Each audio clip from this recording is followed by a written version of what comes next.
안녕하세요. 달밤입니다. 사람이 살아가는 의의는 무엇일까요? 행복이란 또 무엇일까요? 5천 년에 걸친 유태인의 지적 자산이 농축되어 있는 탈무드. 탈무드는 읽는 것이 아니라 배우는 데에 의미가 있는 책입니다. 생활 속에 자연스럽게 스며드는 천년을 전해져 내려온 진리와 지혜의 이야기. 수많은 성공 신화를 만들어내고 세계를 주름잡는 유대인의 비밀을 담은 책입니다. 오늘 탈무드 이야기 시작하겠습니다. 우물, 족제비, 그리고 사랑. 한 소녀가 가족과 함께 여행하고 있었습니다. 아침에 눈을 뜬 소녀는 잠시 혼자 걷고 싶은 생각이 들었습니다. 이른 새벽 혼자 산책길을 걸어보았습니다. 아름다운 경치에 마음을 빼앗긴 채 한참을 걷다 보니 소녀는 자신이 길을 잃었다는 사실을 깨달았습니다. 갑자기 경치가 아름답게 느껴지지 않았습니다. 해는 점점 뜨거워져서 목이 타오르기 시작했습니다. 그때 마침 소녀를 위해 준비된 것처럼 우물이 나타났습니다. 하지만 두레박줄이 끊어져 버린 우물이었습니다. 소녀는 안을 들여다보고는 그다지 깊은 것 같지 않다고 생각했습니다. 그래서 한때 두레박이 묶여 있었을 동아줄을 타고 우물 안으로 내려갔습니다. 마침내 소녀는 얕은 우물에서 쉽게 물을 한 모금 마실 수 있었습니다. 그런데 내려올 때는 쉬웠던 길이 다시 오르려 하니 쉽지 않았습니다. 우물에 갇혀버린 소녀는 큰 소리로 울기 시작했습니다. 때마침 그곳을 지나가던 한 청년이 우물 속에서 울려나오는 소녀의 울음소리를 들었습니다. 청년은 당장 달려가 소녀를 안심시키고 튼튼한 밧줄을 가져와 소녀를 무사히 끌어올렸습니다. 소녀는 나이는 어렸지만 무척 아름다웠고 눈빛이 빛났습니다. 소녀는 자신을 구해준 청년이 믿음직하게 느껴졌습니다. 두 사람은 첫눈에 사랑에 빠지고 말았습니다. 하지만 두 사람은 갈 길이 정해져 있었습니다. 소녀와 청년은 반드시 다시 만나 결혼하기로 약속합니다. 두 사람은 사랑의 맹세를 지켜줄 증인을 찾던 중에 지나가던 족제비가 두 사람을 구경하다 숲으로 들어가는 것을 보고 청년이 말했습니다. 저 족제비와 이 우물이 우리 사랑의 증인이 될 것입니다. 그렇게 영원한 사랑을 맹세한 후 소녀와 청년은 헤어졌습니다. 그렇게 몇 년의 세월이 흘렀습니다. 소녀는 이제 아름다운 처녀가 되었지만 청년과의 약속을 잊은 적이 없었습니다. 그래서 어떤 남자도 거들떠보지도 않고 오직 청년만을 기다렸습니다. 그러나 청년은 소녀와의 약속 따위는 까맣게 잊고는 다른 아가씨와 사랑에 빠져 결혼을 하고 아이도 가졌습니다. 그런데 청년의 가정에 비극적인 일이 벌어지기 시작했습니다. 청년의 아이가 풀밭에서 놀다 잠깐 잠이 든 사이에 족제비가 나타나 아이의 목을 물어 죽인 것입니다. 부부는 몹시 슬퍼했고 곧 두 번째 아이가 생겼습니다. 이번에는 딸이었습니다. 그 예쁜 딸이 걸음마를 시작할 때였습니다. 부모가 잠시 한눈을 파는 사이 아기는 집 밖에 있는 우물가로 아장아장 걸어갔습니다. 그리고 우물에 비친 그림자를 보다가 그만 빠져 죽고 말았습니다. 그렇게 아이 둘을 잃고 나서야 남자는 예전에 소녀와 한 약속이 생각났습니다. 당시 증인이 족제비와 우물이었다는 것도 기억이 났습니다. 그는 아내에게 자신의 과거를 털어놓았습니다. 2번의 사건을 겪은 아내는 그를 보내주기로 했습니다. 남자는 다시 혼자가 되었습니다. 남자는 옛 우물가를 찾았습니다. 오래전 맹세를 했던 그 우물가에는 아가씨로 자란 소녀가 그를 기다리고 있었습니다. 남자는 맹세를 잊어버린 것을 사과했습니다. 소녀는 남자의 사과를 받아주었습니다. 그리고 그들의 맹세대로 결혼을 해서 행복하게 살았다고 합니다. 이 이야기의 내용은 약속을 잊은 데에 대한 대가가 너무 가혹하게 표현이 되어 있는데요. 이 이야기에는 무심코 한 약속이라도 허투루 여기지 말라는 교훈이 담겨져 있습니다. 도둑맞은 돈가방을 찾는 법. 지방의 큰손이라 불리는 상인이 예루살렘에 물건을 사러 왔습니다. 사고 싶은 물건이 많았는지 물건 살 돈을 가방 2개에 가득 담아왔는데 은화로 300냥이나 되었습니다. 그런데 은화 300냥을 들고 다니자니 여간 불편한 것이 아니었습니다. 이 무거운 가방을 들고 다니다가는 물건을 제대로 구경할 수가 없겠는걸? 상인은 한참을 고민한 끝에 은화 가방을 잠시 땅에 묻어두기로 했습니다. 걷다 보니 조용한 공터가 나왔습니다. 여긴 사람들이 잘 다니지 않으니까 안전할 거야. 그는 한밤중에 몰래 가서 은화 가방을 땅속 깊숙이 묻었습니다. 그가 하는 일을 지켜보는 사람이 있다는 사실을 까맣게 모른 채 말입니다. 다음 날 상인은 가방이 무사한지 확인하기 위해 공터로 갔습니다. 그런데 돈가방은 감쪽같이 사라졌습니다. 상인은 놀라서 입이 벌어졌습니다. 도대체 어떻게 된 거지? 어제 가방을 묻을 때 분명히 아무도 없었는데. 그는 애써 마음을 진정시키고 주변을 살펴보았습니다. 조금 떨어진 곳에 밤에는 보지 못했던 집 한 채가 있는 것을 발견했습니다. 가까이 다가가니 벽에 구멍이 뚫려 있는 것도 보였습니다. 만약 사람이 집 안에 있었다면 충분히 구멍으로 자신을 관찰할 수 있었습니다. 이 집에 사는 사람이 한 짓이 분명해. 꾀를 내어서 돌려받아야겠어. 상인은 이리저리 머리를 써보다가 일단 문을 두드려 보기로 했습니다. 잠시 후 노인이 문을 열고 나왔습니다. 그는 직감적으로 노인이 범인이라는 확신이 들었습니다. 그는 노인에게 능청스럽게 하소연을 했습니다. 제게 고민이 있는데 혼자 해결하려니 머리가 아파 못 견디겠습니다. 저를 좀 도와주실 수 있을까요? 현명하신 어르신의 지혜가 필요합니다.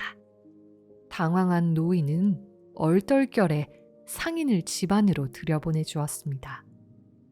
저는 먼 곳에서 온 상인입니다. 예루살렘의 시장에서 물건을 사려고 은화를 잔뜩 가져왔지요. 어제는 은화 300냥이 든 가방을 몰래 어디에 묻어두기도 했습니다만 한 가지 고민이 생겼습니다. 노인은 시치미를 떼고 상인에게 물었습니다. 무슨 고민이요? 은화에 무슨 일이 생겼어? 상인이 대답했습니다. 아닙니다. 은화는 잘 있을 겁니다. 아무도 모르는 곳에 묻어두었거든요. 그러고 나서도 제게는 은화 900냥이 든 가방이 남아 있습니다. 이걸 제가 아는 친구에게 맡기는 것이 좋을지, 아니면 어제 묻어둔 가방과 같은 곳에 묵는 것이 좋을지 아무리 고민을 해도 알 수가 없어서 말입니다. 어르신, 은화를 안전하게 지키려면 저는 어떻게 해야 할까요? 노인은 침을 한번 꿀꺽 삼키고 말했습니다. 아하, 돈이 많은 것도 참 고민이겠소. 내가 당신이라면 사람을 믿느니 그냥 전에 가방을 묻어두었던 곳에 은화 가방을 묻어두겠소. 그게 더 안전하지 않겠소. 상인이 대답했습니다. 그렇겠지요. 저도 사람에게 맡기는 것보다는 땅에 묵는 것이 안전할 것이라고 생각했어요. 조언해 주셔서 감사합니다. 오늘은 늦었으니 내일이나 일을 좀 해야겠네요. 감사합니다. 상인은 노인에게 감사의 표시를 하고 집 밖으로 나왔습니다. 그러고는 숨어서 노인의 행동을 지켜보았습니다. 그가 예상한 대로 노인은 상인이 떠나고 날이 어두워지자마자 은화 가방을 가지고 나와 땅에 묻었습니다. 상인은 잠시 후 그 자리로 가서 자신의 은화 가방을 되찾을 수 있었습니다. 여러분이 상인이라면 은화 가방을 되찾기 위해 어떤 방법을 썼을까요? 겉과 속. 지혜롭기로 명성이 자자한 랍비가 있었습니다. 그의 지혜는 훌륭했지만 안타깝게도 외모는 눈에 띄일 정도로 볼품이 없었습니다. 하지만 사람들은 못난 얼굴 뒤에 빛나는 지혜를 알아보았고 그를 칭송하고 따랐습니다. 어느 날 지혜로우나 못생긴 랍비는 로마 제국의 공주를 만나게 되었습니다. 공주는 특이한 그의 외모를 보더니 웃음을 참지 못하고 말았습니다. 어머, 그토록 위대한 지혜가 이렇게 못생긴 그릇에 담겨 있어야 한다니 무척 안타까운 일입니다. 지혜로우나 못생긴 랍비는 당황하지 않았습니다. 다만 로마의 공주를 안쓰럽게 바라보았습니다. 그러고는 잠시 생각에 잠기더니 공주에게 물었습니다. 공주님, 이 왕궁에 술이 있습니까? 공주는 고개를 끄덕였습니다. 그럼요. 세상의 모든 귀한 술이 이 왕궁으로 보내진답니다. 랍비는 다시 물었습니다. 그 술은 어떤 그릇에 들어있습니까? 공주는 고개를 갸웃거리며 대답했습니다. 그야 저의 왕국에서 항상 사용하는 그릇에 담겨 있죠. 튼튼하게 잘 만든 항아리나 주전자에 담겨 있답니다. 왜 그러시나요? 랍비는 깜짝 놀라는 척을 하며 말했습니다. 위대한 왕국에서 왜 최고의 술을 보잘것없는 그릇에 담아 쓰십니까? 훌륭한 금이나 은그릇을 많이 가지고 계실 텐데 말입니다. 귀중한 술이라면 아름다운 그릇에 더 잘 어울리는 것이 아닐까요? 공주는 듣고 보니 그 말이 맞는 듯도 했습니다. 왕궁에는 금과 은으로 된 화려한 그릇이 많이 있었습니다. 공주는 신하들을 시켜 가장 아름답고 귀한 금 항아리와 은 항아리를 가져다 술을 옮겨 담았습니다. 며칠 후 큰일이 났습니다. 공주가 옮겨놓은 금 항아리, 은 항아리에 담긴 술의 맛과 향이 모두 변해버린 것입니다. 황제는 귀한 술을 모두 버렸다며 노발대발했습니다. 누가 금과 은그릇에 술을 담아 귀한 술을 모두 버리었느냐? 공주는 차마 고개를 들지 못했습니다. 그저 화가 난 아버지에게 용서를 구할 뿐이었습니다. 아바마마, 잘못했습니다. 귀한 술은 귀한 그릇에 담는 편이 어울리는 듯해 제가 옮겨 담았습니다. 공주야, 참으로 어리석구나. 술은 금과 은으로 만든 그릇에 담아 놓으면 맛이 변하는 것을 몰랐느냐. 공주는 황제에게 잔뜩 혼이 났습니다. 화가 머리끝까지 난 공주는 라삐를 찾아갔습니다.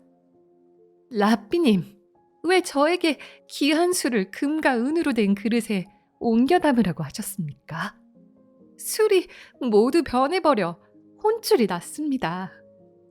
그러자 라삐는 이렇게 말했습니다. 저는 단지 공주님께 아주 귀한 것도 때로는 싸구려 그릇에 넣어두는 편이 낫다는 것을 알려드리려고 했을 뿐입니다.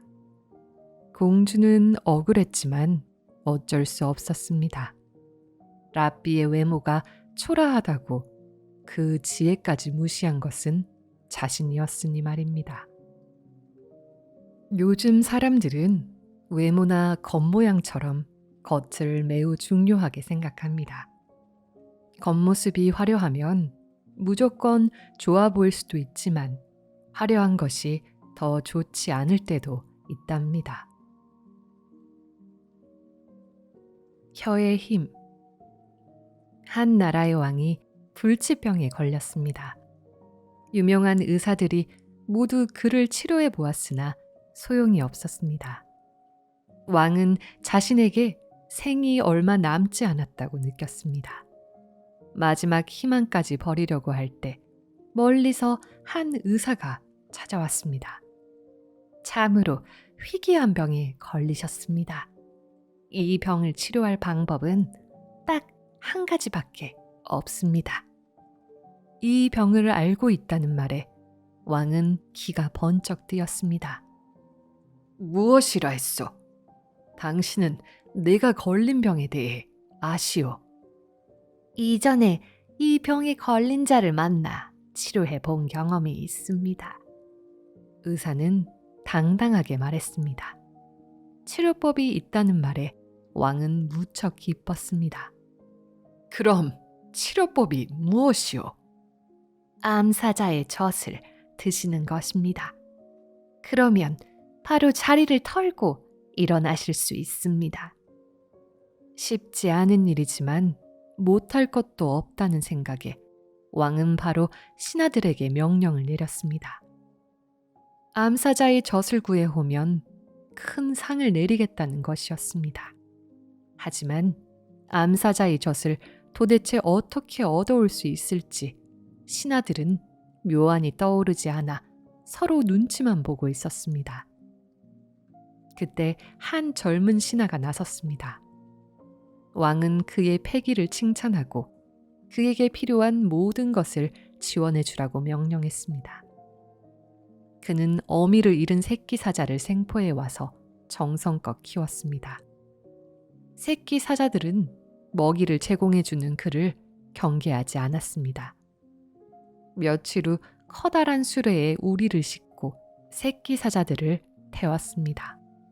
그리고 사자들이 산다는 동굴로 가서 암사자들에게 새끼 사자를 한 마리씩 나누어 주었습니다. 암사자들은 새끼 사자들을 받아들였습니다.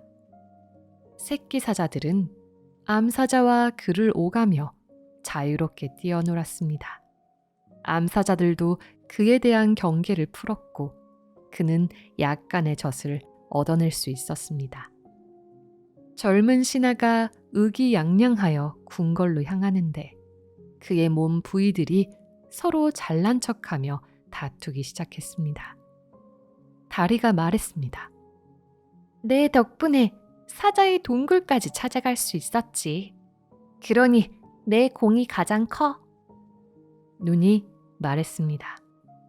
내가 없었으면 동굴을 찾지도 못했을 텐데 내가 가장 중요한 공을 세웠어. 심장이 말했습니다. 내가 움직이지 않으면 너희는 힘을 쓸 수 없어. 내 공이 가장 크지. 가만히 듣고 있던 혀가 큰 소리로 말했습니다. 내가 말을 할 수 없었으면 너희는 아무 쓸모가 없었을 거야. 내가 가장 큰 일을 했지. 그러자 몸의 이곳저곳에서 화를 내며 말했습니다. 뼈도 없는 주제에 어딜 나서는 거야? 자꾸 볼품없는 녀석. 넌 가만히 있으라고. 화가 난 혀가 코웃음을 치며 말했습니다. 내가 얼마나 중요한지 곧 알게 해주마. 젊은 신하는 궁궐에 도착했습니다. 그리고 준비한 암사자의 젖을 왕에게 바쳤습니다. 왕이 기뻐하며 말했습니다. 오, 네가 해냈구나. 이게 그 용하다는 암사자의 젖이냐. 머리를 조아리며 예를 차리던 신하의 혀가 갑자기 움직이며 말했습니다. 아닙니다. 개의 젖입니다. 농락당했다고 생각한 왕은 화를 내며 신하에게 큰 벌을 내리려고 했습니다. 그제야 몸의 각 부분은 혀의 중요함을 알고 다급하게 사과했습니다. 혀는 느긋하게 말했습니다. 폐하, 그것은 암사자의 젖이 확실합니다. 드시고 하루빨리 쾌차하십시오. 왕은 젖을 마시고 건강을 회복했습니다. 형제의 우애.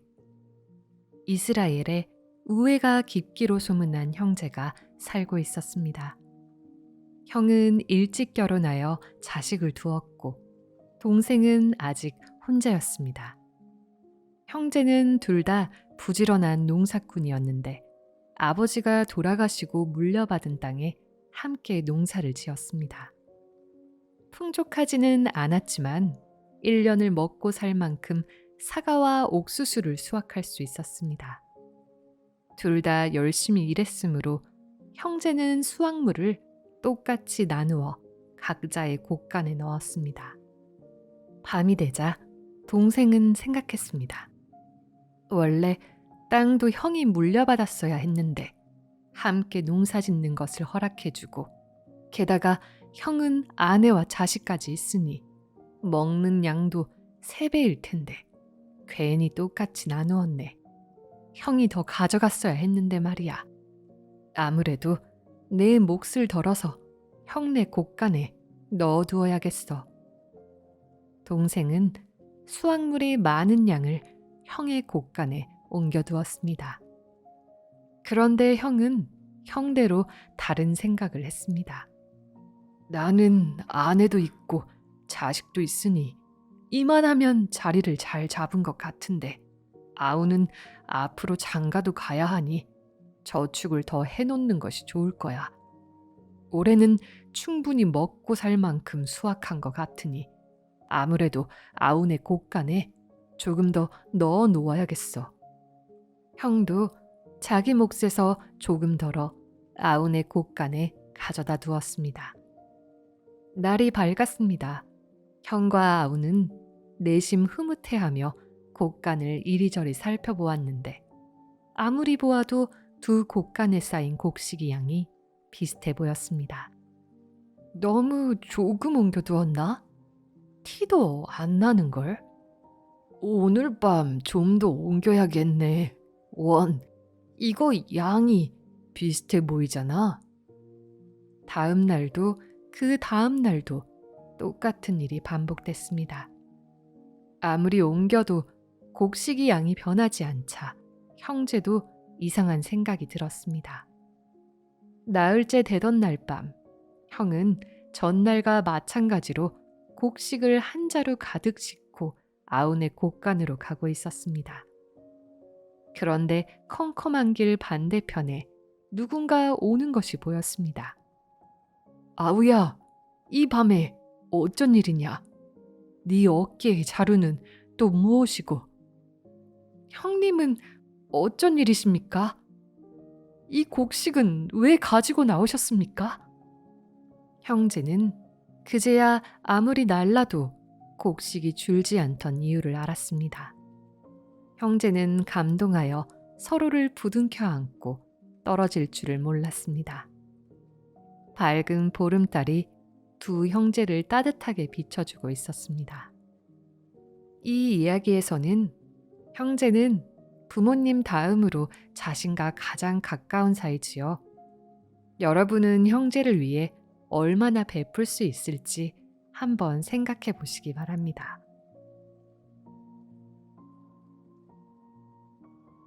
아버지의 유서. 현명한 유대인이 아들을 예루살렘에 있는 학교로 유학을 보냈습니다. 그가 사는 집과 예루살렘은 꽤 멀리 떨어져 있었지만 아들의 교육을 위해 어쩔 수 없었습니다. 그런데 아들이 예루살렘에서 공부하는 동안 아버지가 중병에 걸리고 말았습니다. 병은 매일 빠르게 악화했습니다. 아버지는 생각했습니다. 내가 소식을 전한다 해도 아들이 돌아올 때까지 살 수 있을지를 모르겠군. 아무래도 유서를 미리 만들어 놔야겠다. 아버지는 변호사를 불러 유서를 작성했습니다. 자신의 전 재산을 한 노예에게 물려주겠다는 것과 아들에게는 오직 한 가지만 선택할 권리를 주겠다는 내용이었습니다. 단 아들이 선택한 한 가지는 어떤 상황에서도 반드시 주어야 한다고 단단히 일러두었습니다. 얼마 지나지 않아 아버지는 숨을 거두고 말았습니다. 전 재산을 가지게 된 노예는 뜻하지 않은 행운을 기뻐하며 아들에게 아버지의 부고를 알렸습니다. 아들은 놀라 급히 집으로 달려왔습니다. 아버지의 장례식이 모두 끝난 후 아들은 유언장의 내용을 확인하고 큰 혼란에 휩싸였습니다. 절망에 빠진 그는 마을의 랍비를 찾아갔습니다. 아버지는 저를 끔찍히 사랑하셨습니다. 그런데 왜 재산은 제가 아니라 노예에게 주셨을까요? 저는 믿을 수가 없습니다. 그러자 랍비가 말했습니다. 무슨 소리요? 자네 아버지는 참으로 현명한 분이시네. 자네를 얼마나 사랑했는지는 그 유서가 말해주고 있다네. 아들은 원망 섞인 목소리로 말했습니다. 유서에는 모든 재산을 노예에게 주고 저에게는 단 한 가지 재산만 선택하게 하셨습니다. 저에 대한 애정이 식었다고 밖에는 생각되지 않습니다. 그러자 랍비가 말했습니다. 아버지가 머리를 쓴 것처럼 자네도 머리를 써야 아버지가 물려주신 재산을 받을 수 있다네. 생각을 깊게 해보시게. 그것이 무슨 말씀입니까? 랍비는 아들에게 천천히 설명해 주었습니다. 자네의 아버지가 돌아가실 때 자네는 곁에 있지 않았지? 네, 그렇습니다. 만약 노예가 재산을 가지고 도망가거나 재산을 마음대로 써버린다 해도 자네는 알 수 없었을 것에 어쩌면 아버지의 죽음을 자네에게 알리지 않았을 수도 있겠지. 네, 생각해보니 그렇네요. 이제 아버지의 뜻을 알겠는가? 아들은 여전히 알 수 없다는 표정으로 랍비를 바라보았습니다. 랍비는 답답하다는 듯 말을 이었습니다. 전 재산을 노예에게 물려주면 노예는 재산을 상속받기 위해 최선을 다해 자네에게 부고를 알릴 것이네. 그러니 아버지의 사망 소식도 빨리 전해질 것이고 재산도 그대로 유지될 것이지. 그렇지만 노예가 전부 재산을 가질 텐데 그것이 저랑 무슨 상관입니까? 랍비는 아들을 바라보며 말했습니다. 젊은 사람이라 역시 지혜가 얕군.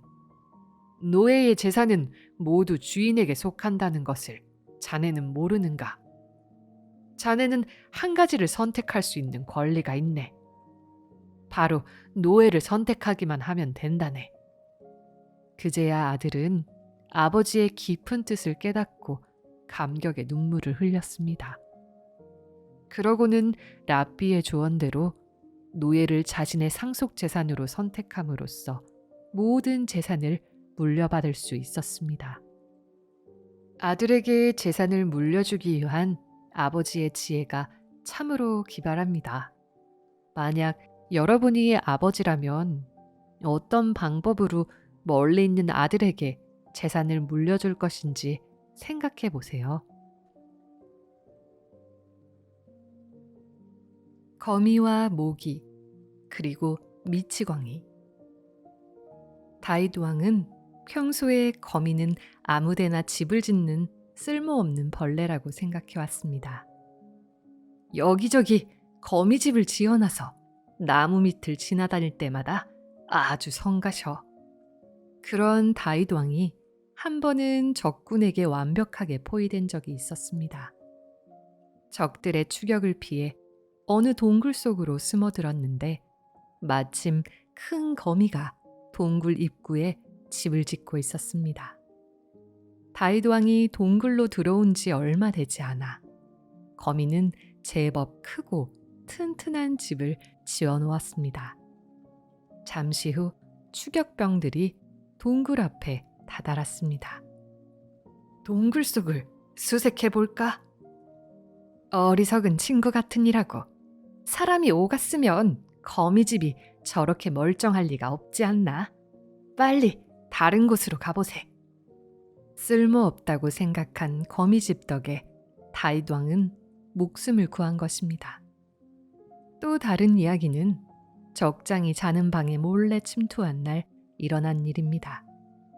다윗 왕은 그의 칼을 몰래 가지고 나오려 했습니다. 이렇게 당신의 칼을 가져올 수 있으니 당신의 목을 가져오는 것은 식은 죽 먹기지. 라는 식으로 겁을 주어 항복을 받아낼 생각이었던 것입니다. 가까스로 적장이 자는 방에 들어갔는데 칼이 다리 밑에 있어서 꺼낼 수가 없었습니다. 어쩔 수 없이 포기하고 돌아가려는데 모기 한 마리가 적장이 다리 위에 앉는 것이 아니겠습니까? 바로 그때 적장의 다리가 움직였고 다윗 왕은 재빨리 칼을 빼낼 수 있었습니다. 그리고 원하는 대로 적장의 항복을 받아냈습니다. 평소에 그토록 싫어하던 모기가 전투의 1등 공신이 된 것입니다. 세 번째 이야기는 다윗 왕이 자신을 쫓는 추격병에게 거의 잡힐 뻔했던 때의 일입니다. 이때 다윗 왕은 머리카락을 풀고 옷을 풀어 헤친 후 미치광이 흉내를 냈습니다. 추격병들은 설마 저런 미치광이가 다윗 왕은 아니겠지라고 여기고는 그냥 지나쳐갔습니다. 평소에 업신여기던 미치광이라는 존재가 다윗 왕에게 훌륭한 방패가 된 것입니다. 이 이야기의 내용은 평소에 쓸모없는 존재라고 여겼던 것 중에 뜻하지 않게 중요한 역할을 하거나 쓸모있게 활용된 적이 있는 것들이 없는지 한번 생각해 보는 계기가 됩니다.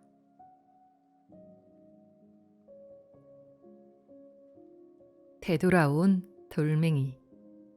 랍비가 길을 걷고 있는데 한 사내가 자신의 집 안에 있는 돌을 대문 밖으로 던지고 있었습니다. 길가에는 사내가 던진 돌이 제법 많이 굴러다니고 있었습니다. 당신은 왜 길에 돌을 던지고 있어? 당신이 무슨 상관이요? 가던 길이나 가시오. 사내는 그저 재미로 길에 돌을 던졌던 것입니다. 랍비는 화가 나서 말했습니다. 잘못한 일은 반드시 나에게 되돌아오는 법이오. 사내는 아랑곳하지 않고 돌 던지는 일을 계속했습니다. 그 이후 10년이 흘렀습니다.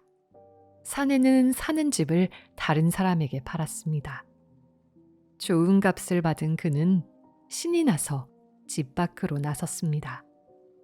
그런데 대문 밖에 나가자마자 심하게 고꾸라지고 말았습니다.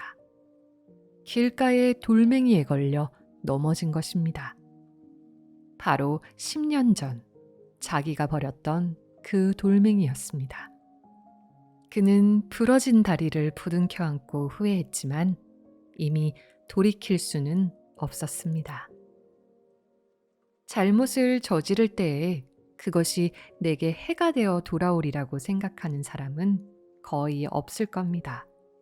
탈무드에서는 자신의 잘못은 시간이 걸리더라도 반드시 죗값을 치르게 된다고 말하고 있습니다. 구멍난 배.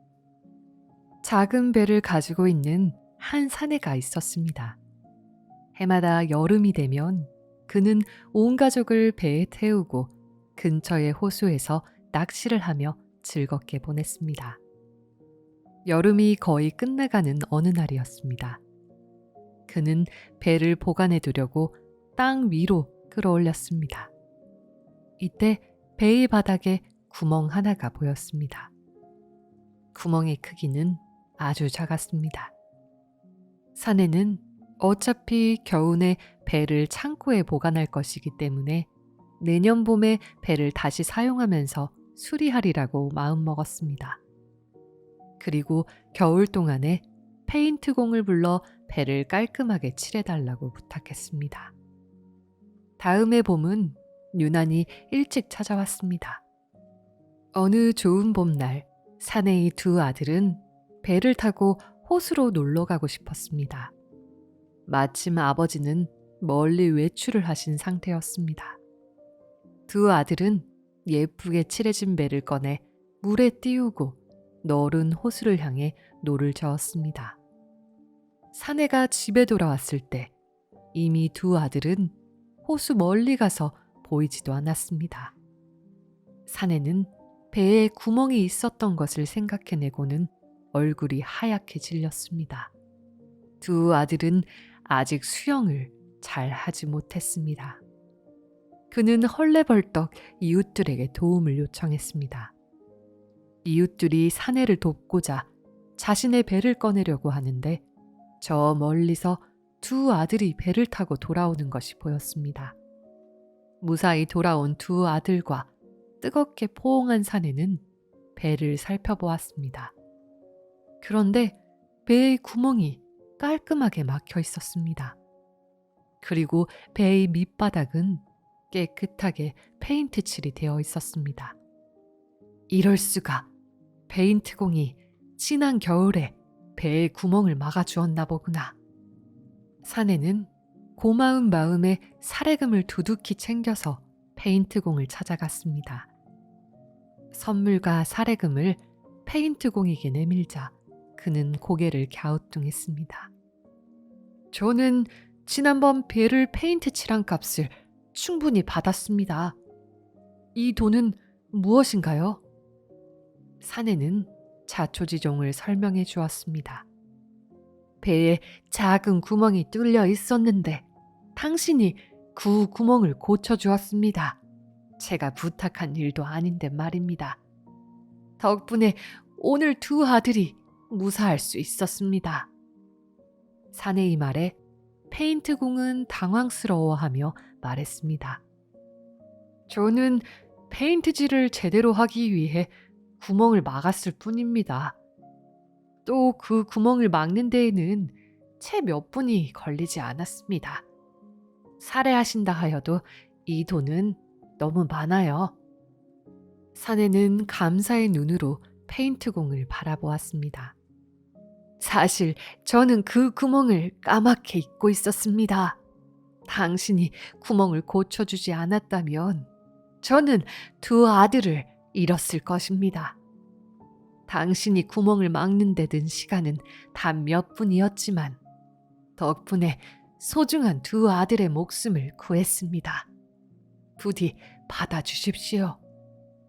페인트공은 끝까지 사양했지만 사내는 억지로 선물을 안겨주고 나왔습니다.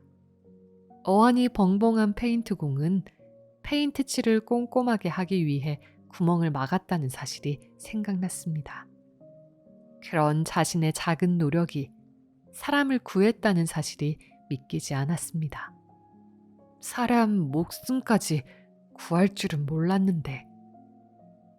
그는 마음 한편이 뿌듯해지는 것을 느꼈습니다.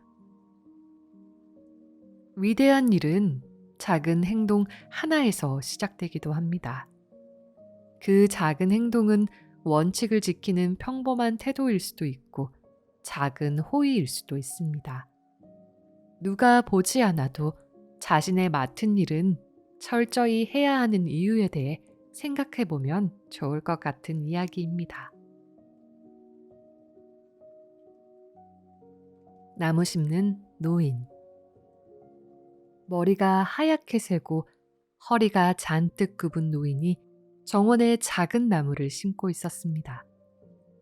노인의 이마에는 땀이 송골송골 맺혀 있었고 얼굴은 붉게 달아올라 있었습니다. 손의 움직임도 무척 더딘 것이 나무 심는 일이 노인에겐 무척 힘들어 보였습니다. 지나가던 나그네가 노인을 바라보다 물었습니다. 어르신, 고생이 많으십니다. 무슨 나무를 그리 심으십니까? 맛있는 열매가 열릴 과실수라오. 나그네는 잠시 고개를 갸웃하다 물었습니다. 그 나무에 과실이 열리는데 얼마나 걸리나요? 제대로 열리려면 한 20년은 기다려야 하지요.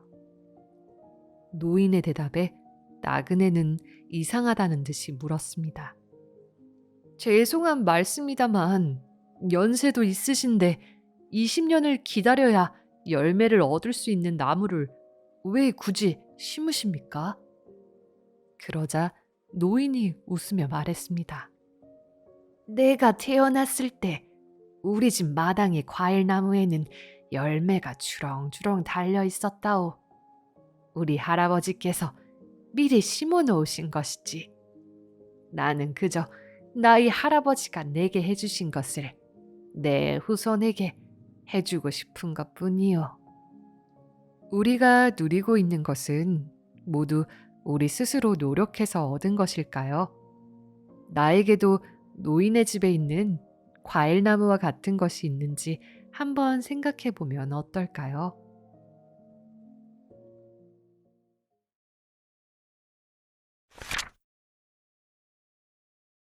우물, 족제비, 그리고 사랑.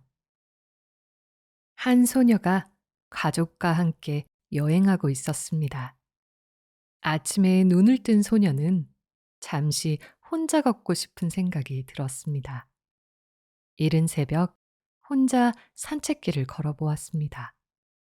아름다운 경치에 마음을 빼앗긴 채 한참을 걷다 보니 소녀는 자신이 길을 잃었다는 사실을 깨달았습니다. 갑자기 경치가 아름답게 느껴지지 않았습니다. 해는 점점 뜨거워져서 목이 타오르기 시작했습니다. 그때 마침 소녀를 위해 준비된 것처럼 우물이 나타났습니다. 하지만 두레박줄이 끊어져 버린 우물이었습니다. 소녀는 안을 들여다보고는 그다지 깊은 것 같지 않다고 생각했습니다. 그래서 한때 두레박이 묶여 있었을 동아줄을 타고 우물 안으로 내려갔습니다. 마침내 소녀는 얕은 우물에서 쉽게 물을 한 모금 마실 수 있었습니다. 그런데 내려올 때는 쉬웠던 길이 다시 오르려 하니 쉽지 않았습니다. 우물에 갇혀버린 소녀는 큰 소리로 울기 시작했습니다. 때마침 그곳을 지나가던 한 청년이 우물 속에서 울려 나오는 소녀의 울음소리를 들었습니다. 청년은 당장 달려가 소녀를 안심시키고 튼튼한 밧줄을 가져와 소녀를 무사히 끌어올렸습니다. 소녀는 나이는 어렸지만 무척 아름다웠고 눈빛이 빛났습니다. 소녀는 자신을 구해준 청년이 믿음직하게 느껴졌습니다. 두 사람은 첫눈에 사랑에 빠지고 말았습니다.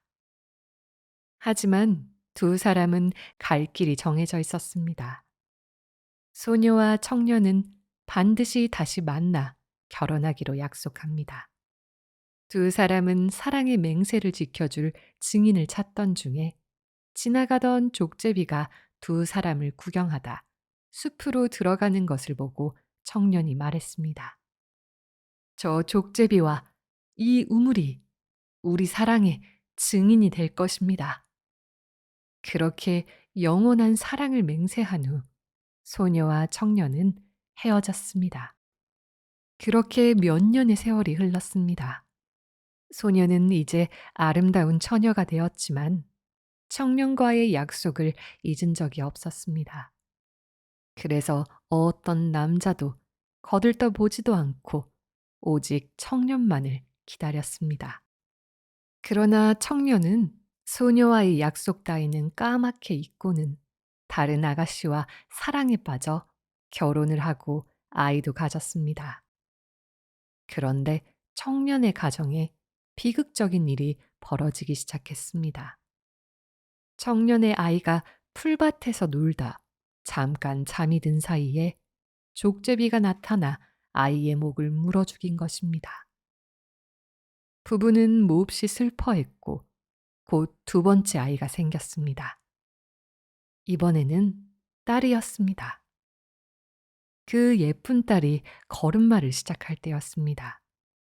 부모가 잠시 한눈을 파는 사이 아기는 집 밖에 있는 우물가로 아장아장 걸어갔습니다.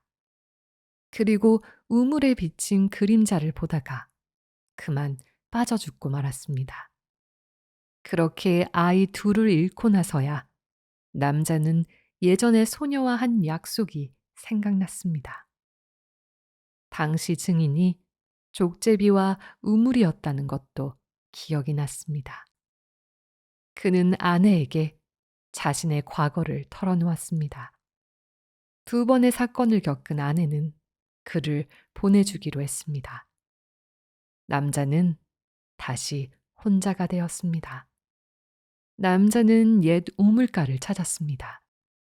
오래전 맹세를 했던 그 우물가에는 아가씨로 자란 소녀가 그를 기다리고 있었습니다. 남자는 맹세를 잊어버린 것을 사과했습니다. 소녀는 남자의 사과를 받아주었습니다. 그리고 그들의 맹세대로 결혼을 해서 행복하게 살았다고 합니다. 이 이야기의 내용은 약속을 잊은 데에 한 대가가 너무 가혹하게 표현이 되어 있는데요.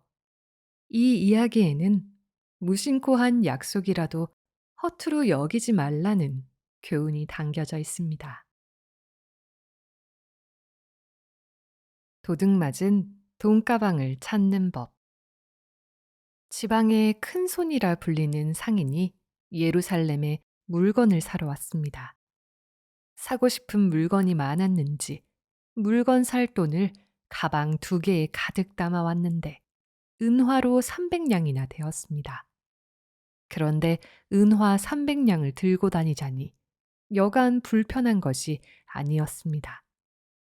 이 무거운 가방을 들고 다니다가는 물건을 제대로 구경할 수가 없겠는걸? 상인은 한참을 고민한 끝에 은화 가방을 잠시 땅에 묻어두기로 했습니다. 걷다 보니 조용한 공터가 나왔습니다. 여긴 사람들이 잘 다니지 않으니까 안전할 거야. 그는 한밤중에 몰래 가서 은화 가방을 땅속 깊숙이 묻었습니다. 그가 하는 일을 지켜보는 사람이 있다는 사실을 까맣게 모른 채 말입니다. 다음 날 상인은 가방이 무사한지 확인하기 위해 공터로 갔습니다. 그런데 돈가방은 감쪽같이 사라졌습니다. 상인은 놀라서 입이 벌어졌습니다. 도대체 어떻게 된 거지? 어제 가방을 묻을 때 분명히 아무도 없었는데. 그는 애써 마음을 진정시키고 주변을 살펴보았습니다. 조금 떨어진 곳에 밤에는 보지 못했던 집 한 채가 있는 것을 발견했습니다. 가까이 다가가니 벽에 구멍이 뚫려 있는 것도 보였습니다. 만약 사람이 집 안에 있었다면 충분히 구멍으로 자신을 관찰할 수 있었습니다. 이 집에 사는 사람이 한 짓이 분명해. 꾀를 내어서 돌려받아야겠어. 상인은 이리저리 머리를 써보다가 일단 문을 두드려 보기로 했습니다. 잠시 후 노인이 문을 열고 나왔습니다. 그는 직감적으로 노인이 범인이라는 확신이 들었습니다. 그는 노인에게 능청스럽게 하소연을 했습니다. 제게 고민이 있는데 혼자 해결하려니 머리가 아파 못 견디겠습니다. 저를 좀 도와주실 수 있을까요? 현명하신 어르신의 지혜가 필요합니다. 당황한 노인은 얼떨결에 상인을 집 안으로 들여보내 주었습니다. 저는 먼 곳에서 온 상인입니다. 예루살렘의 시장에서 물건을 사려고 은화를 잔뜩 가져왔지요. 어제는 은화 300냥이 든 가방을 몰래 어디에 묻어두기도 했습니다만 한 가지 고민이 생겼습니다. 노인은 시치미를 떼고 상인에게 물었습니다.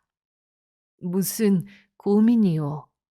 은화에 무슨 일이 생겼어? 상인이 대답했습니다. 아닙니다. 은화는 잘 있을 겁니다. 아무도 모르는 곳에 묻어두었거든요. 그러고 나서도 제게는 은화 900냥이 든 가방이 남아 있습니다. 이걸 제가 아는 친구에게 맡기는 것이 좋을지 아니면 어제 묻어둔 가방과 같은 곳에 묵는 것이 좋을지 아무리 고민을 해도 알 수가 없어서 말입니다. 어르신, 은화를 안전하게 지키려면 저는 어떻게 해야 할까요? 노인은 침을 한번 꿀꺽 삼키고 말했습니다. 아하, 돈이 많은 것도 참 고민이겠소.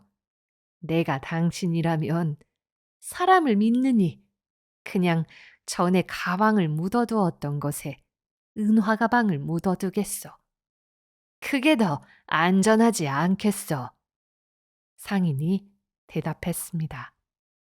그렇겠지요. 저도 사람에게 맡기는 것보다는 땅에 묵는 것이 안전할 것이라고 생각했어요. 조언해 주셔서 감사합니다. 오늘은 늦었으니 내일이나 일을 좀 해야겠네요. 감사합니다. 상인은 노인에게 감사의 표시를 하고 집 밖으로 나왔습니다. 그러고는 숨어서 노인의 행동을 지켜보았습니다. 그가 예상한 대로 노인은 상인이 떠나고 날이 어두워지자마자 은화 가방을 가지고 나와 땅에 묻었습니다. 상인은 잠시 후 그 자리로 가서 자신의 은화 가방을 되찾을 수 있었습니다.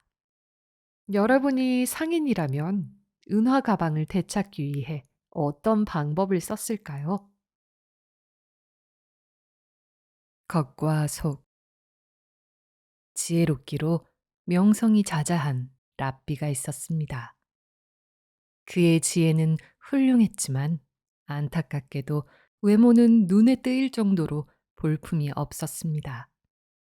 하지만 사람들은 못난 얼굴 뒤에 빛나는 지혜를 알아보았고 그를 칭송하고 따랐습니다. 어느 날 지혜로우나 못생긴 랍비는 로마 제국의 공주를 만나게 되었습니다. 공주는 특이한 그의 외모를 보더니 웃음을 참지 못하고 말았습니다. 어머, 그토록 위대한 지혜가 이렇게 못생긴 그릇에 담겨 있어야 한다니 무척 안타까운 일입니다.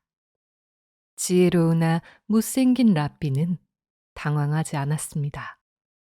다만 로마의 공주를 안쓰럽게 바라보았습니다. 그러고는 잠시 생각에 잠기더니 공주에게 물었습니다. 공주님, 이 왕궁에 술이 있습니까? 공주는 고개를 끄덕였습니다. 그럼요. 세상의 모든 귀한 술이 이 왕궁으로 보내진답니다. 라삐는 다시 물었습니다. 그 술은 어떤 그릇에 들어 있습니까? 공주는 고개를 갸웃거리며 대답했습니다. 그야 저의 왕국에서 항상 사용하는 그릇에 담겨 있지요. 튼튼하게 잘 만든 항아리나 주전자에 담겨 있답니다. 왜 그러시나요? 라삐는 깜짝 놀라는 척을 하며 말했습니다. 위대한 왕국에서 왜 최고의 술을 보잘것없는 그릇에 담아 쓰십니까? 훌륭한 금이나 은그릇을 많이 가지고 계실 텐데 말입니다. 귀중한 술이라면 아름다운 그릇에 더 잘 어울리는 것이 아닐까요? 공주는 듣고 보니 그 말이 맞는 듯도 했습니다. 왕궁에는 금과 은으로 된 화려한 그릇이 많이 있었습니다. 공주는 신하들을 시켜 가장 아름답고 귀한 금 항아리와 은 항아리를 가져다 술을 옮겨 담았습니다. 며칠 후 큰일이 났습니다. 공주가 옮겨 놓은 금 항아리, 은 항아리에 담긴 술의 맛과 향이 모두 변해버린 것입니다. 황제는 귀한 술을 모두 버렸다며 노발대발했습니다. 누가 금과 은그릇에 술을 담아 귀한 술을 모두 버리었느냐?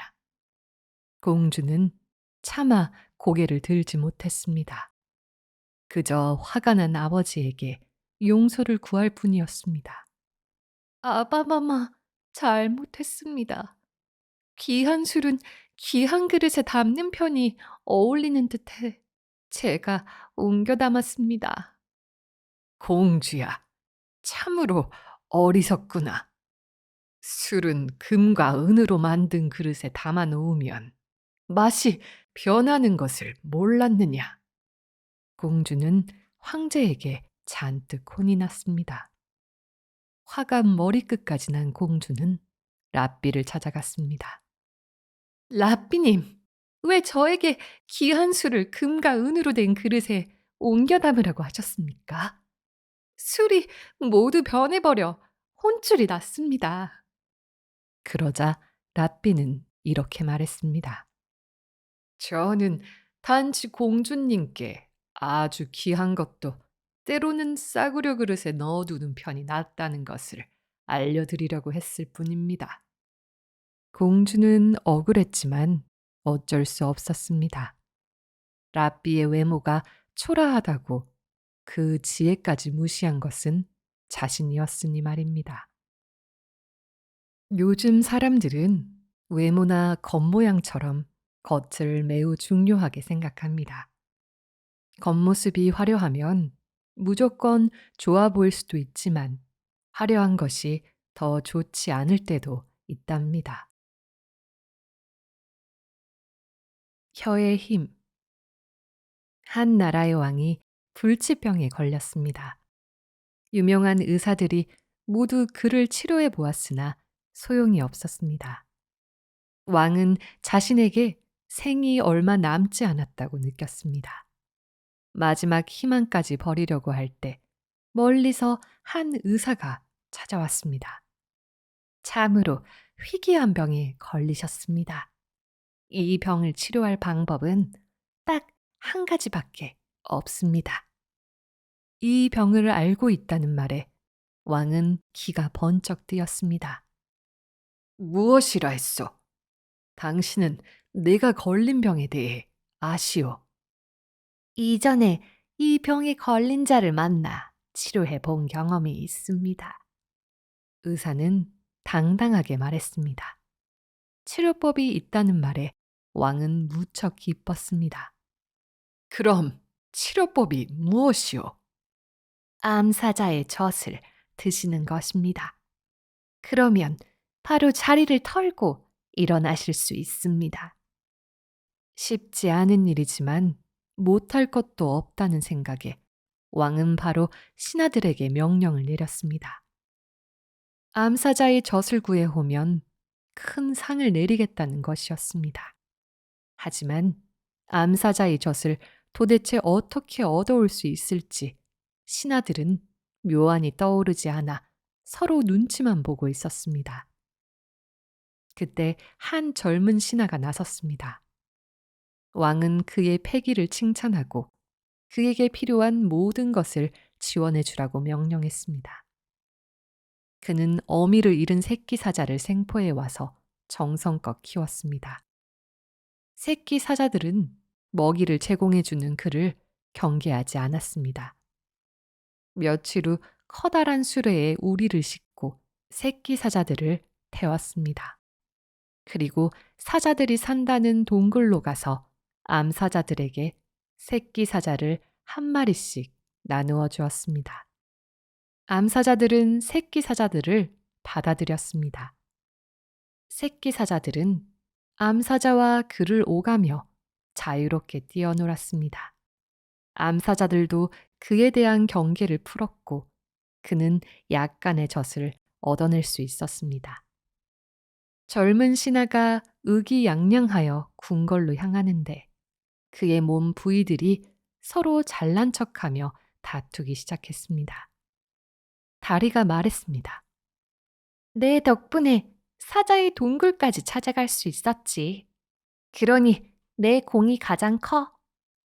눈이 말했습니다. 내가 없었으면 동굴을 찾지도 못했을 텐데. 내가 가장 중요한 공을 세웠어. 심장이 말했습니다. 내가 움직이지 않으면 너희는 힘을 쓸 수 없어. 내 공이 가장 크지. 가만히 듣고 있던 혀가 큰 소리로 말했습니다. 내가 말을 할 수 없었으면 너희는 아무 쓸모가 없었을 거야. 내가 가장 큰 일을 했지. 그러자 몸의 이곳저곳에서 화를 내며 말했습니다. 뼈도 없는 주제에 어딜 나서는 거야? 자꾸 볼품없는 녀석. 넌 가만히 있으라고. 화가 난 혀가 코웃음을 치며 말했습니다. 내가 얼마나 중요한지 곧 알게 해주마. 젊은 신하는 궁궐에 도착했습니다. 그리고 준비한 암사자의 젖을 왕에게 바쳤습니다. 왕이 기뻐하며 말했습니다.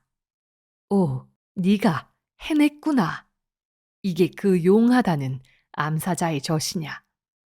머리를 조아리며 예를 차리던 신하의 혀가 갑자기 움직이며 말했습니다. 아닙니다. 개의 젖입니다. 농락당했다고 생각한 왕은 화를 내며 신하에게 큰 벌을 내리려고 했습니다. 그제야 몸의 각 부분은 혀의 중요함을 알고 다급하게 사과했습니다. 혀는 느긋하게 말했습니다. 폐하, 그것은 암사자의 젖이 확실합니다. 드시고 하루빨리 쾌차하십시오. 왕은 젖을 마시고 건강을 회복했습니다. 형제의 우애. 이스라엘에 우애가 깊기로 소문난 형제가 살고 있었습니다. 형은 일찍 결혼하여 자식을 두었고 동생은 아직 혼자였습니다. 형제는 둘 다 부지런한 농사꾼이었는데 아버지가 돌아가시고 물려받은 땅에 함께 농사를 지었습니다. 풍족하지는 않았지만 1년을 먹고 살 만큼 사과와 옥수수를 수확할 수 있었습니다. 둘 다 열심히 일했으므로 형제는 수확물을 똑같이 나누어 각자의 곳간에 넣었습니다. 밤이 되자 동생은 생각했습니다.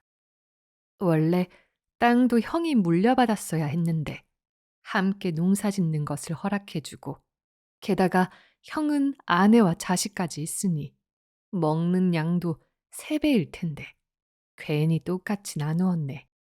형이 더 가져갔어야 했는데 말이야. 아무래도 내 몫을 덜어서 형네 곳간에 넣어두어야겠어. 동생은 수확물이 많은 양을 형의 곳간에 옮겨두었습니다. 그런데 형은 형대로 다른 생각을 했습니다. 나는 아내도 있고 자식도 있으니 이만하면 자리를 잘 잡은 것 같은데 아우는 앞으로 장가도 가야 하니 저축을 더 해놓는 것이 좋을 거야. 올해는 충분히 먹고 살 만큼 수확한 것 같으니 아무래도 아우네 곳간에 조금 더 넣어 놓아야겠어. 형도 자기 몫에서 조금 덜어 아우네 곳간에 가져다 두었습니다. 날이 밝았습니다. 형과 아우는 내심 흐뭇해하며 곡간을 이리저리 살펴보았는데 아무리 보아도 두 곡간에 쌓인 곡식이 양이 비슷해 보였습니다. 너무 조금 옮겨두었나? 티도 안 나는걸? 오늘 밤 좀 더 옮겨야겠네. 이거 양이 비슷해 보이잖아. 다음 날도 그 다음 날도 똑같은 일이 반복됐습니다. 아무리 옮겨도 곡식이 양이 변하지 않자 형제도 이상한 생각이 들었습니다. 나흘째 되던 날 밤, 형은 전날과 마찬가지로 곡식을 한 자루 가득 싣고 아운의 곡간으로 가고 있었습니다. 그런데 컴컴한 길 반대편에 누군가 오는 것이 보였습니다. 아우야, 이 밤에 어쩐 일이냐? 네 어깨의 자루는 또 무엇이고? 형님은 어쩐 일이십니까? 이 곡식은 왜 가지고 나오셨습니까? 형제는 그제야 아무리 날라도 곡식이 줄지 않던 이유를 알았습니다. 형제는 감동하여 서로를 부둥켜 안고 떨어질 줄을 몰랐습니다. 밝은 보름달이 두 형제를 따뜻하게 비춰주고 있었습니다. 이 이야기에서는 형제는 부모님 다음으로 자신과 가장 가까운 사이지요. 여러분은 형제를 위해 얼마나 베풀 수 있을지 한번 생각해 보시기 바랍니다. 아버지의 유서. 현명한 유대인이 아들을 예루살렘에 있는 학교로 유학을 보냈습니다. 그가 사는 집과 예루살렘은 꽤 멀리 떨어져 있었지만 아들의 교육을 위해 어쩔 수 없었습니다. 그런데 아들이 예루살렘에서 공부하는 동안 아버지가 중병에 걸리고 말았습니다. 병은 매일 빠르게 악화했습니다. 아버지는 생각했습니다. 내가 소식을 전한다 해도 아들이 돌아올 때까지 살 수 있을지를 모르겠군. 아무래도 유서를 미리 만들어 놔야겠다. 아버지는 변호사를 불러 유서를 작성했습니다. 자신의 전 재산을 한 노예에게 물려주겠다는 것과 아들에게는 오직 한 가지만 선택할 권리를 주겠다는 내용이었습니다. 단 아들이 선택한 한 가지는 어떤 상황에서도 반드시 주어야 한다고 단단히 일러두었습니다. 얼마 지나지 않아 아버지는 숨을 거두고 말았습니다. 전 재산을 가지게 된 노예는 뜻하지 않은 행운을 기뻐하며 아들에게 아버지의 부고를 알렸습니다. 아들은 놀라 급히 집으로 달려왔습니다. 아버지의 장례식이 모두 끝난 후 아들은 유언장의 내용을 확인하고 큰 혼란에 휩싸였습니다. 절망에 빠진 그는 마을의 랍비를 찾아갔습니다. 아버지는 저를 끔찍히 사랑하셨습니다. 그런데 왜 재산은 제가 아니라 노예에게 주셨을까요? 저는 믿을 수가 없습니다. 그러자 랍비가 말했습니다. 무슨 소리요? 자네 아버지는 참으로 현명한 분이시네. 자네를 얼마나 사랑했는지는 그 유서가 말해주고 있다네. 아들은 원망 섞인 목소리로 말했습니다. 유서에는 모든 재산을 노예에게 주고 저에게는 단 한 가지 재산만 선택하게 하셨습니다. 저에 대한 애정이 식었다고 밖에는 생각되지 않습니다. 그러자 랍비가 말했습니다. 아버지가 머리를 쓴 것처럼 자네도 머리를 써야 아버지가 물려주신 재산을 받을 수 있다네. 생각을 깊게 해보시게. 그것이 무슨 말씀입니까? 랍비는 아들에게 천천히 설명해 주었습니다. 자네의 아버지가 돌아가실 때 자네는 곁에 있지 않았지? 네, 그렇습니다. 만약 노예가 재산을 가지고 도망가거나 재산을 마음대로 써버린다 해도 자네는 알 수 없었을 것에 어쩌면 아버지의 죽음을 자네에게 알리지 않았을 수도 있겠지. 네, 생각해보니 그렇네요.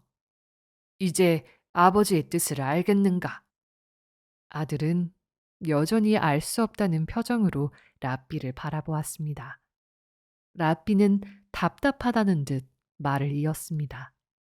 전 재산을 노예에게 물려주면 노예는 재산을 상속받기 위해 최선을 다해 자네에게 부고를 알릴 것이네.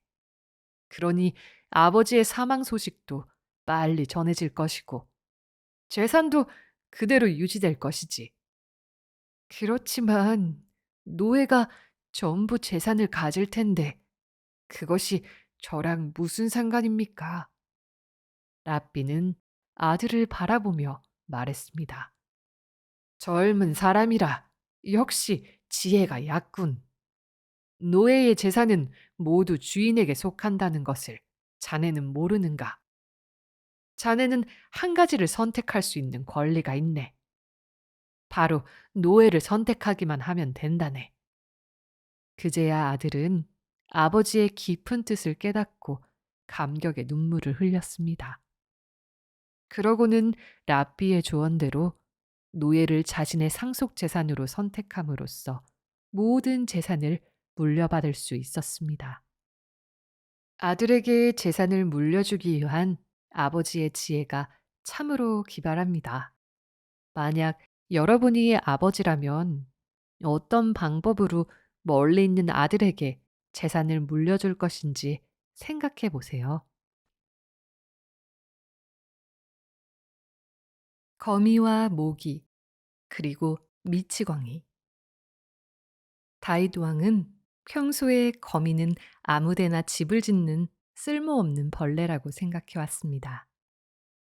여기저기 거미집을 지어놔서 나무 밑을 지나다닐 때마다 아주 성가셔.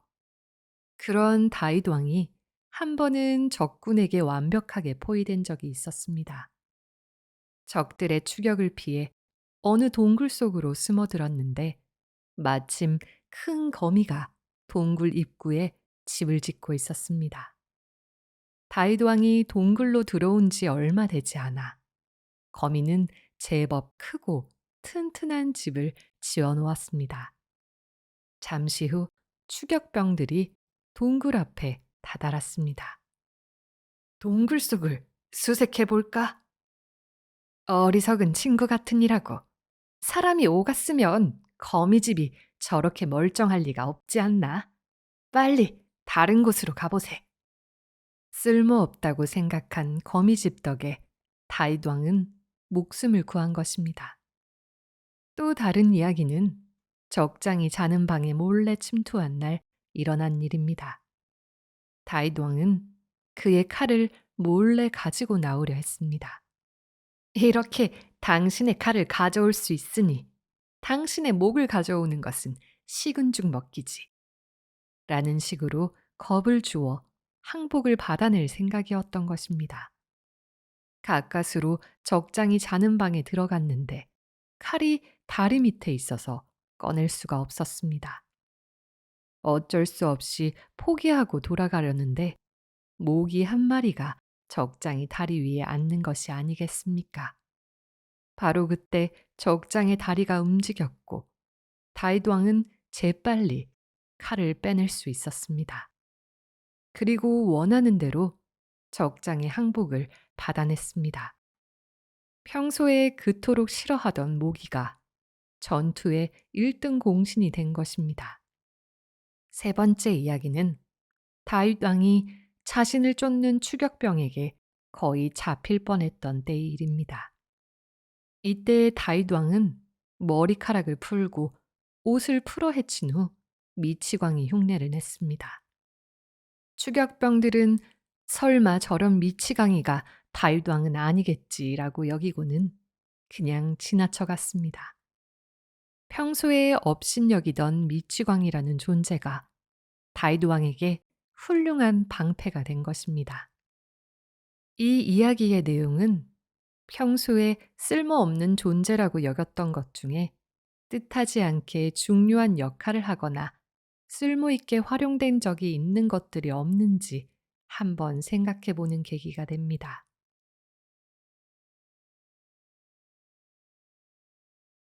되돌아온 돌멩이.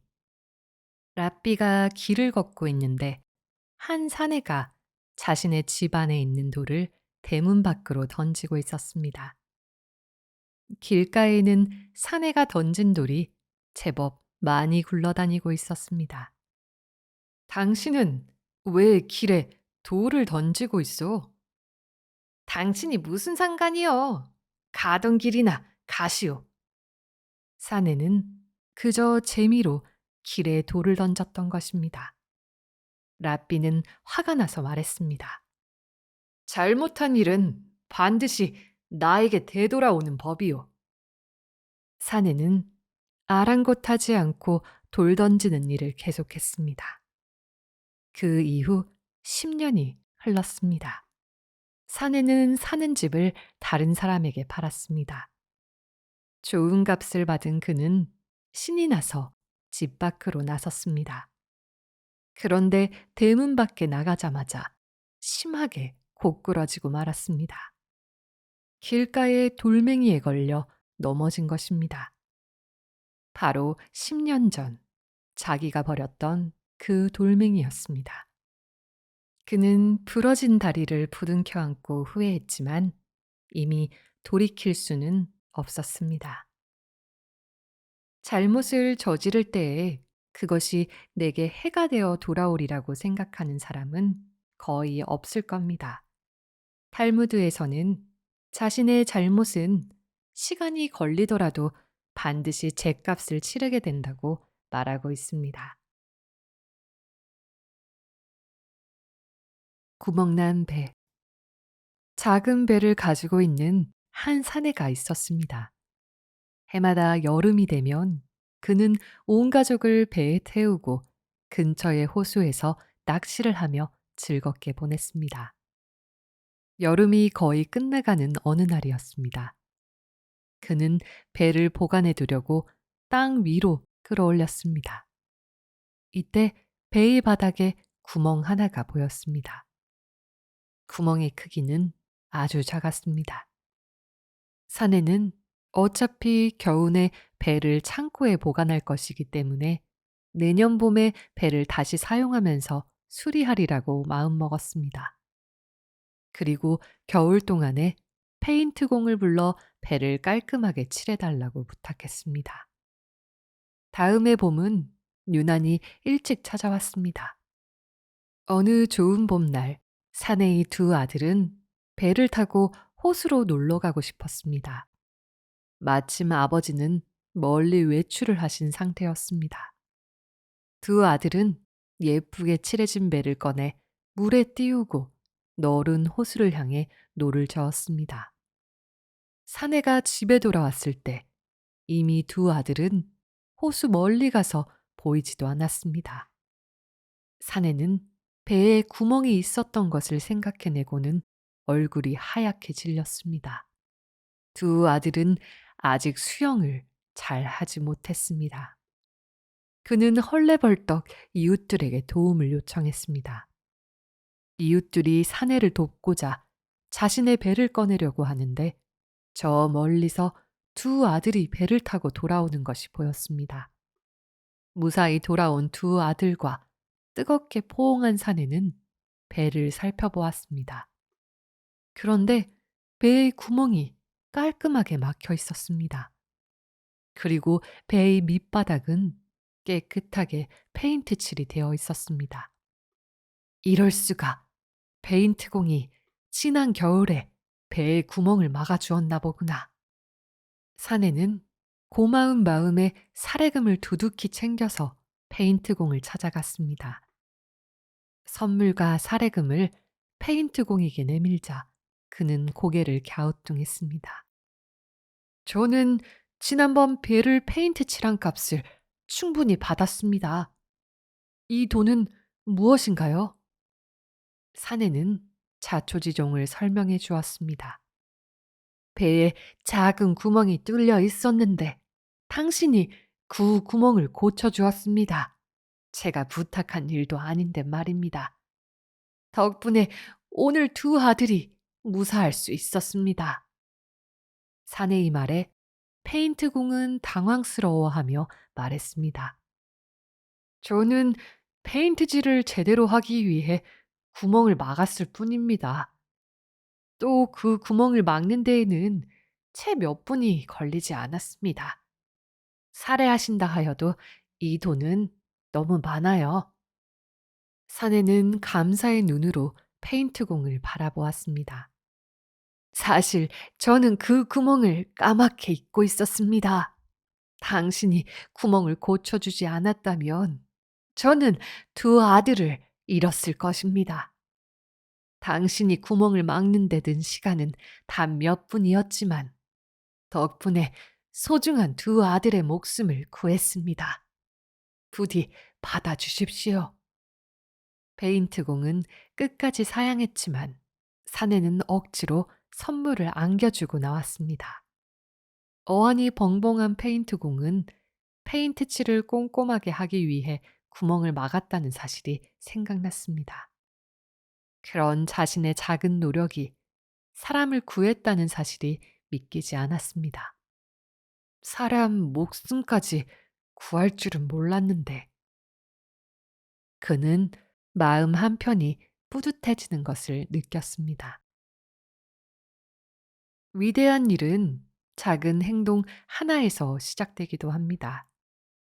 그 작은 행동은 원칙을 지키는 평범한 태도일 수도 있고 작은 호의일 수도 있습니다. 누가 보지 않아도 자신의 맡은 일은 철저히 해야 하는 이유에 대해 생각해 보면 좋을 것 같은 이야기입니다. 나무 심는 노인. 머리가 하얗게 새고 허리가 잔뜩 굽은 노인이 정원에 작은 나무를 심고 있었습니다. 노인의 이마에는 땀이 송골송골 맺혀 있었고 얼굴은 붉게 달아올라 있었습니다. 손의 움직임도 무척 더딘 것이 나무 심는 일이 노인에겐 무척 힘들어 보였습니다. 지나가던 나그네가 노인을 바라보다 물었습니다. 어르신, 고생이 많으십니다. 무슨 나무를 그리 심으십니까? 맛있는 열매가 열릴 과실수라오. 나그네는 잠시 고개를 갸웃하다 물었습니다. 그 나무에 과실이 열리는데 얼마나 걸리나요? 제대로 열리려면 한 20년은 기다려야 하지요. 노인의 대답에 나그네는 이상하다는 듯이 물었습니다. 죄송한 말씀이다만 연세도 있으신데 20년을 기다려야 열매를 얻을 수 있는 나무를 왜 굳이 심으십니까? 그러자 노인이 웃으며 말했습니다. 내가 태어났을 때 우리 집 마당의 과일나무에는 열매가 주렁주렁 달려 있었다오. 우리 할아버지께서 미리 심어 놓으신 것이지. 나는 그저 나의 할아버지가 내게 해주신 것을 내 후손에게 해주고 싶은 것뿐이요. 우리가 누리고 있는 것은 모두 우리 스스로 노력해서 얻은 것일까요? 나에게도 노인의 집에 있는 과일나무와 같은 것이 있는지 한번 생각해 보면 어떨까요?